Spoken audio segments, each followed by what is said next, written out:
नमस्कार दोस्तों, study with Dev channel में आपका स्वागत है। दोस्तों, सिंचाई परियोजना पे चर्चा कर रहे थे पिछली वीडियो में।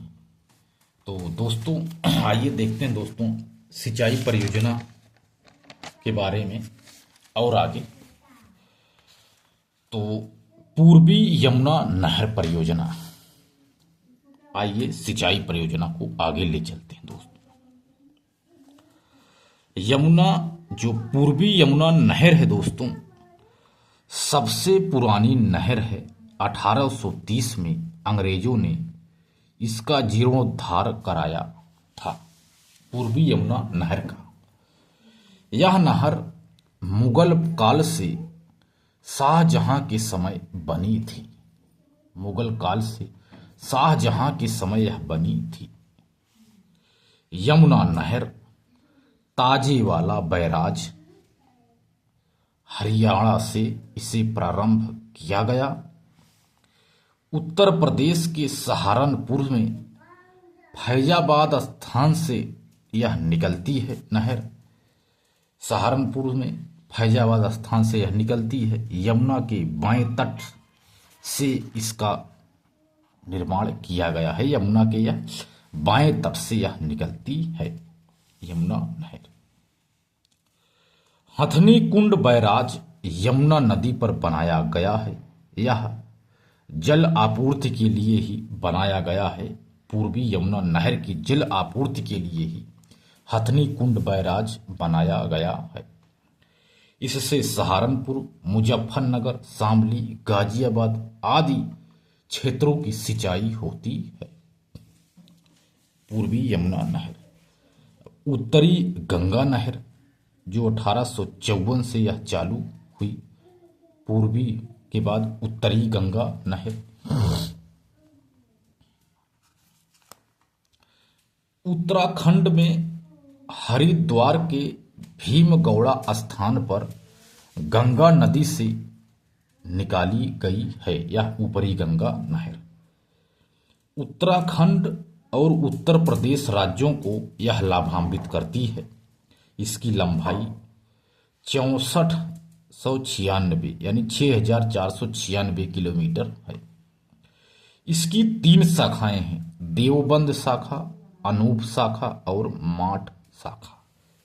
ऊपरी गंगा नहर की 3 शाखाएं हैं, देवबंद शाखा, अनूप शाखा और माठ शाखा। इससे सिंचाई सहारनपुर, मुजफ्फरनगर, मेरठ, गाजियाबाद, बुलंदशहर, अलीगढ़, एटा, आगरा आदि क्षेत्रों में सिंचाई होती है ऊपरी गंगा नहर से। निचली गंगा नहर 1878 ईस्वी से इसका निर्माण किया गया। निचली गंगा नहर 1878 में चालू हुई। इसकी लंबाई 8278 किलोमीटर है। यह 8278 किलोमीटर लंबी है निचली गंगा नहर। बुलंदशहर में नरौरा स्थान से गंगा नदी से यह निकाली गई है।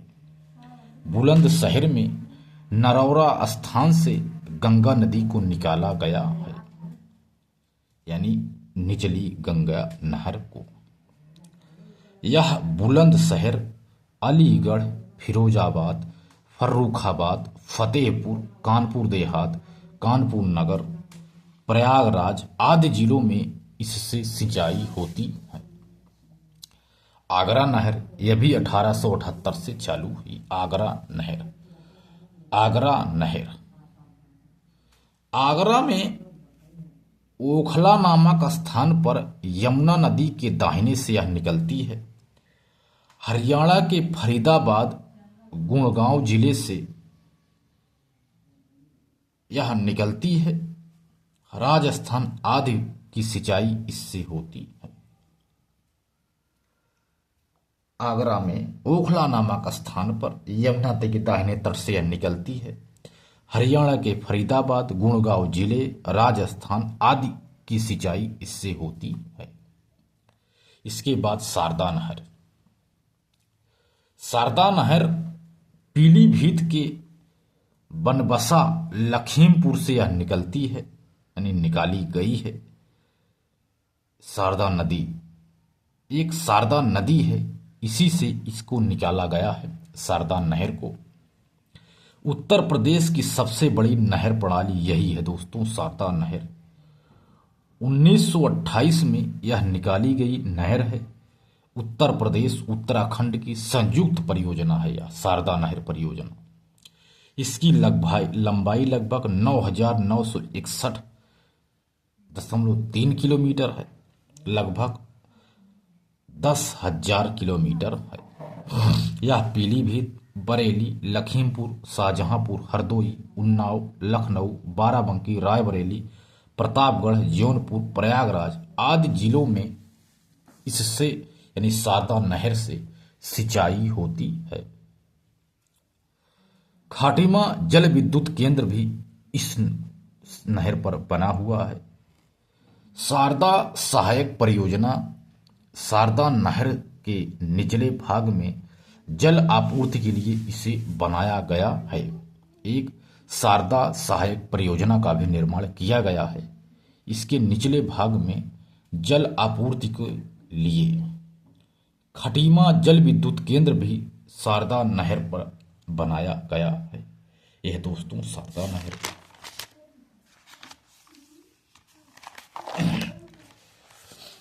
अब देखते हैं दोस्तों बेतवा नहर। बेतवा नहर बेतवा नदी पर यह स्थित है। बेतवा नहर बेतवा नदी पर स्थित है। बेतवा नदी पर ढकुआ बांध, माता टीला बांध, परीक्षा बांध से बेतवा नहर में जल आपूर्ति की जाती है। बेतवा नहर उत्तर प्रदेश के झांसी, हमीरपुर, जालौन, एमपी के टीकमगढ़, दतिया और ग्वालियर आदि क्षेत्रों की सिंचाई इस बेतवा नहर से की जाती है। उत्तर प्रदेश के झांसी, हमीरपुर, जालौन, एमपी के टीकमगढ़, दतिया और ग्वालियर आदि क्षेत्रों की सिंचाई होती है। धसान नहर एक है। धसान नहर धसान नदी से हमीरपुर में यह नहर निकाली गई है। हमीरपुर में एक नहर है, धसान नदी से धसान नहर निकाली गई। रामगंगा नहर उत्तराखंड के पीढ़ी में कालागढ़ में इसे निकाली गई है। यह नहर उत्तर प्रदेश का सबसे ऊंचा बांध रामगंगा बांध है। रामगंगा नदी पर एक है गंडक नहर।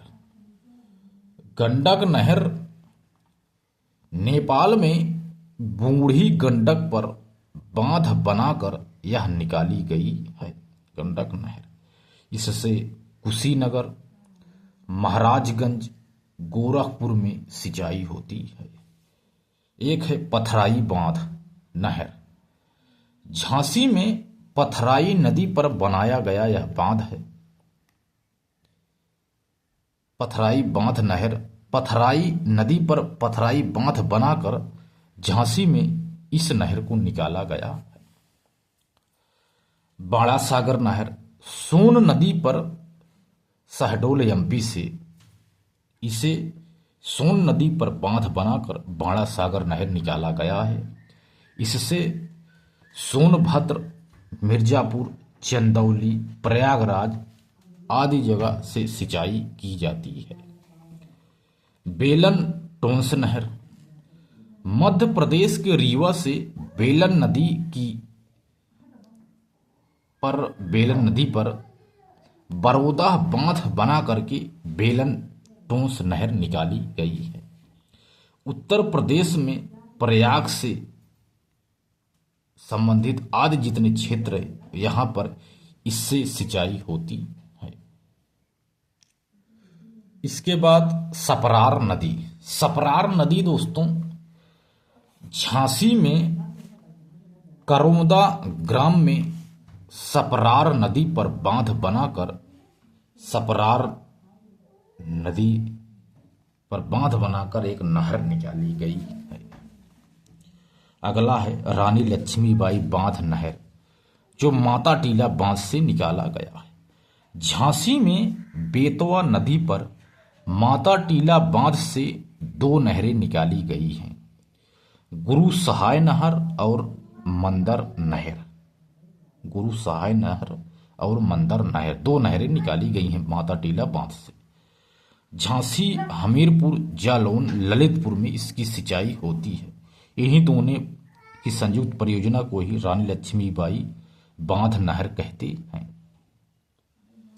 अगला है मेजा जलाशय नहर। मेजा जलाशय नहर प्रयागराज में स्थित है। बेलन नदी पर बांध बनाकर मिर्जापुर में इसकी सिंचाई होती है। ललितपुर बांध नहर शहजाद नदी पर बांध बनाकर, यानी ललितपुर बांध नहर शहजाद नदी पर बांध बनाकर निकाली गई है।